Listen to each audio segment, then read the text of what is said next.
안녕하세요. 뉴스반장입니다. 양평 군민들과 수도권 주민들은 오랜 수건 사업인 서울 양평 고속도로 사업이 느닷없이 정쟁의 대상이 되어 중단된 것에 대해 큰 실망과 분노를 느끼고 있습니다. 민주당의 마구잡이식 선동정치가 또 한 번 막대한 정책 혼란과 사회 비용을 초래한 것입니다. 민주당의 주장을 하나하나 살펴보면 지금의 음모론이 얼마나 터무니없는지 잘 알 수 있습니다. 윤석열 정권 출범 직후에 국토부에서 먼저 노선 변경을 양평군에 제안했다고 합니다. 공청회도 한 번 없이 밀어붙이려 했습니다. 예타까지 끝낸 초대형 국책 노선 사업을 아무 까닭도 없이 밀실에서 갑자기 변경시키려 한 것입니다. 만일 정부 의도대로 강상면에 종점이 설치됐다면 그 인근에 축구장 5개 면적의 땅을 소유한 대통령 처가는 막대한 개발 이익을 누렸을 것입니다. 그야말로 국정농단입니다. 일파만파로 확산되고 있는 김건희 로드 특혜 의혹 사건. 대한민국 블랙홀로 급부상하며 모든 이슈들을 닥치는 대로 삼켜버리고 있는데요. 급기야 대통령 탄핵이라는 말까지 나오기 시작하며 헌정사상 역대급 대통령 일가의 게이트로 민심이 폭발하고 있습니다. 이렇게 대놓고 해먹으려고 했던 현직 대통령 일가가 있었나요? 그 후한무치한 뻔뻔함에 혀가 내둘리고 손발이 다 오그라들 지경인데요. 뭘 믿고 대체 이러는 걸까요? 얼마나 국민을 우습게 보면 이런 일이 가능할까요? 10일 경향신문이 윤석열 대통령 처가 카르텔, 일명 김건희 고속도로 게이트, 김건희 로드 특혜 의혹 사건과 관련해 팩트를 분석한 기획기사를 보도했습니다. 서울 양평 고속도로 종점이 경기 양평군에 윤석열 대통령 부인 김건희 씨 일가 땅 부근으로 바뀐 사실이 알려지면서 제2의 국정농단 사건이라는 말까지 나오고 있는데요. 이에 문제가 되고 있는 사안들을 팩트체크해 분석했습니다. 첫 번째, 김건희 씨 일가 땅에는 혜택이 없다. 두 번째, 김건희 씨 일가 선산이라 개발 가능성이 없다. 세 번째, 원희룡 국토교통부 장관은 김건희 씨 일가 땅인 줄 몰랐다. 네 번째, 김건희 씨 일가 땅을 종점으로 변경되나니 더 경제적이다. 총 4가지 내용에 대한 사실 확인이었는데요. 확인할수록 드러나는 진실에 이래서 원 장관이 사업 백지화를 선언할 수밖에 없었구나 하는 확신을 갖게 했습니다. 우선 첫 번째, 김건희 씨 일가 땅에는 혜택이 없다. 우선 결론부터 말씀드리면 혜택이 있었습니다. 물론 전제 조건은 김건희 씨 일가가 소유한 땅이 고속도로 종점이 되는 안이 결정된다는 전제로 말이죠. 정부 여당은 변경된 종점에 차량이 출입하는 나들목이 없어 김건희 씨 일가 땅이 있는 강상면 지역에는 혜택이 없다고 주장하고 있습니다. 나들목 없이 분기점만 있을 경우엔 그 주변엔 소음과 먼지 피해만 생겨 혜택은커녕 불만과 민원을 제기할 것이라는 구태의연한 해명을 내놓고 있는데요. 하지만 변경된 종점 예정지에서 중부 내륙 고속도로를 타고 1km 정도 내려가면 남양평 나들목이 있습니다. 김건희 씨 일가 땅에서 고속도로 및 굴다리를 지나 조금만 이동하면 남양평 나들목으로 중부 내륙 고속도로에 진입하고 이내 서울 양평 고속도로로 갈아탈 수 있는데요. 이 정도면 종점에 나들목이 없더라도 서울로의 접근성이 월등히 좋아진다고 볼 수 있는 거죠. 이런 입지 조건이 만들어진다면 당연히 땅값은 천정부지로 오를 수밖에 없는데요. 이미 이 구간에 김건희 씨 어머니인 최은순 씨가 휴게소를 짓고 있다는 이야기가 나오고 있습니다. 두 번째, 김건희 씨 일가의 선산이라 개발 가능성이 없다. 이 주장은 이미 원희룡 국토교통부 장관이 기자회견에서 고래고래 소리를 질러가며 주장했던 내용이었는데요. 이에 발맞춰 정부 여당은 논란이 된 땅이 김건희 씨 외가에서 물려받은 선산이어서 개발 가능성이 없다는 주장을 이어갔습니다. 하지만 김건희 씨 일가는 그 일대 땅을 2023년과 2028년 두 차례 등록 전환했는데요. 주소가 양평군 병산리 산 땡땡땡 번지에서 산이 빠진 겁니다. 땅을 여러 필지로 나눈 후 용도를 임야에서 대지, 창고 용지 등으로 변경하는 지목 변경도 했는데요. 지가 상승과 부동산 개발을 염두에 둔 작업으로 해석될 수 있는 거죠. 이미 지난해 국정감사에서 한준호 민주당 의원이 이런 과정을 통해 김건희 씨 일가 땅 가치가 56배 높아졌다고 지적한 바가 있는데요. 일가의 선산이라 개발을 못한다는 말은 또 국민을 속여보려는 꼼수에 불과한 생쇼였던 겁니다. 세 번째, 원희룡 장관은 김건희 씨 일가 땅을 몰랐나?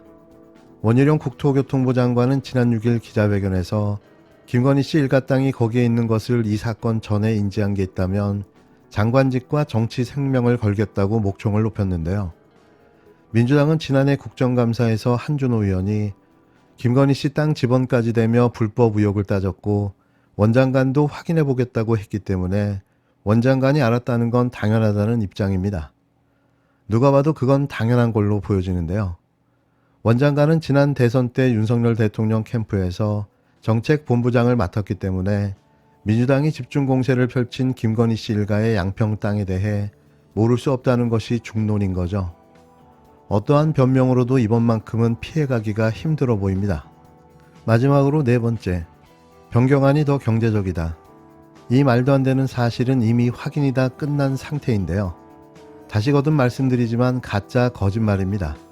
백원구 국토부 2차관은 매체와의 통화에서 서울 양평 고속도로 예상 수요의 90% 이상이 중부 내륙 고속도로를 타고 올라와 서울로 가려는 건데 그러면 기존안은 양서면까지 올라가지 않고 강산면에서 좌측으로 꺾어 서울로 진입하는 것이 경제적이라고 주장했는데요. 예상 1일 이용 차량도 15,800대에서 22,300대로 6,000대 이상 늘고 6번 국도에서 하루 2,100대 정도 흡수한다. 건설 예산이 150억 원 정도 더 들지만 경제 효과가 크다고 설명했습니다.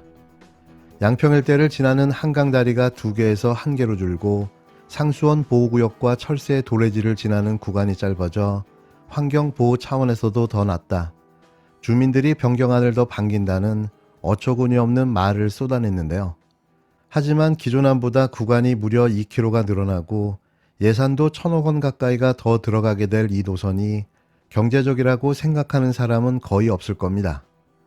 민주당도 주말에 두물머리 주변 6번 국도의 정체가 극심해 교통량을 분산하려던 목적을 감안하면 기존 안대로 6번 국도와 가까워야 효과가 크다고 주장했는데요. 국토부 주장대로 변경안이 경제성과 주민 편의 수용성 등 모든 면에서 더 낫다면 왜 애초에 지금의 안을 구성하지 못하고 기존 안으로 예타를 받았는지, 사업이 처음 추진된 2017년부터 5년 이상 기존 안이 수정되지 않았는지 미스테리로 남을 수밖에는 없습니다. 대체 누구를 위한 노선 변경이었을까요? 아직도 국민이 우습게 보입니까? 원희룡 장관은 국토교통부 장관입니까? 아니면 괴담 유포부 장관입니까? 이른바 김건희 로드 이권 카르텔을 무마하기 위해 원희룡 장관이 괴담을 유포하고 있습니다. 이권 카르텔 의혹이 처음 불거지자 늘공이 한 일이라고 태연하게 거짓말을 하더니 느닷없이 사업을 전면 백지화하겠다고 선언했습니다.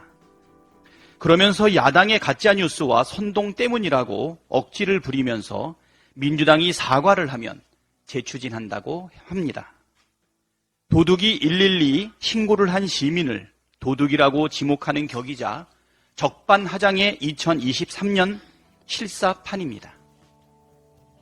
원희룡 장관은 김건희 여사의 땅이 변경안 종점 인근에 있었다는 것을 이 사건이 불거지기 전에 조금이라도 인지한 게 있다면 장관직을 걸 뿐 아니라 정치 생명을 걸겠다고 했습니다. 원희룡 장관의 말이 사실인지 팩트체크해 보겠습니다. 첫째, 서울 양평고속도로 변경안 종점 일대에 김건희 일가 땅이 있습니까? 있습니다. 김건희 여사가 모친 등 가족 등과 함께 공동 소유하고 있는 땅만 약 7,000평이고 가족, 법인 명의의 땅도 수천 평에 달합니다. 둘째, 서울 양평 고속도로 종점은 누가 언제 변경했습니까? 윤석열 대통령 취임 이후 원희룡의 국토부가 변경했습니다. 셋째, 민주당이 종점 변경을 요구했습니까? 그런 사실이 전혀 없습니다. 예비 타당성 결과 발표 한 달여 전에 열린 주민 간담회에서 종점을 변경해달라는 주민들의 요청은 없었습니다. 넷째, 사업 전면 백지화 책임은 누구에게 있습니까? 예비 타당성 조사까지 마치고 1조 7,695억의 사업비가 편성된 멀쩡한 사업을 하루아침에 뒤엎은 것은 바로 원희룡 장관입니다. 다섯째, 원희룡 장관은 변경한 종점 인근에 김건희 일가 땅이 있다는 걸 전혀 인지하지 못하고 있었나요? 아닙니다. 작년 국정감사 때 민주당 한준호 의원이 양평군 병산리 일대 김건희 여사 일가 땅의 토지 형질 변경으로 가격이 폭등한 문제를 따져 물었고 원희룡 장관은 확인해 보겠다고 답했습니다. 이 내용은 국회 회의록에 남아 있습니다. 한준호 의원이 질의했던 땅이 바로 변경한 종점 인근 땅입니다. 그런데도 전혀 인지를 못했다고 우긴다면 누가 믿겠습니까? 여섯째, 원희룡 장관은 이권 카르텔 의혹에 대해 선산인대 개발하겠느냐는 취지로 반박했는데 과연 그럴까요? 김건희 일가는 땅을 상속받은 후 2003년과 2008년 두 차례에 걸쳐 등록 전환을 진행했고 등록 전환 후 토지를 여러 필지로 분할한 뒤 토지의 용도를 변경하는 지목 변경 작업을 한 것으로 확인되었습니다. 전형적인 부동산 개발을 위한 준비 작업 과정을 밟은 것입니다. 국민 여러분, 팩트 체크 결과 원희룡 장관의 말이 모두 거짓으로 판명되었습니다. 국토교통부 장관이 괴담을 유포하는 자리입니까? 국민을 상대로 뻔뻔스럽게 거짓말을 하는 사람은 공직자 자격이 없습니다. 원희룡 장관은 괴담을 유포한 것에 대해 국민에게 사과하고 스스로 밝힌 것처럼 즉시 장관직을 사퇴하고 정치도 그만두십시오. 아울러 국힘당 소속 전진선 양평군수에게도 경고합니다. 양평군이 주말 동안 예비 타당성 조사를 통과한 원안보다 종점을 변경된 노선이 경제성 측면에서 낮다는 자료를 주민들에게 무차별 배포했습니다. 심지어 전진선 양평군수는 엉뚱하게도 민주당사 앞에서 항의 집회까지 열었습니다. 원안보다 변경안이 경제성 측면에서 낮다는 것이나 민주당 때문에 사업이 엎어졌다는 주장 모두 명백한 괴담입니다. 원안으로 이익을 보는 것은 서울 시민과 양평 군민이고 변경안으로 특혜를 입는 것은 김건희 일가이고 변경안을 추진한 것은 국토부이고 사업을 뒤엎은 것은 국토부 장관입니다. 양평 군수로서 양평 군민의 수건 사업을 뒤엎은 국토부 장관에게 항의하고 원안 추진을 주장해도 모자랄 판에 거짓말과 괴담으로 주민을 선동하며 혹세무민해서야 되겠습니까? 계속 괴담을 유포하면 분명한 책임을 져야 할 것입니다.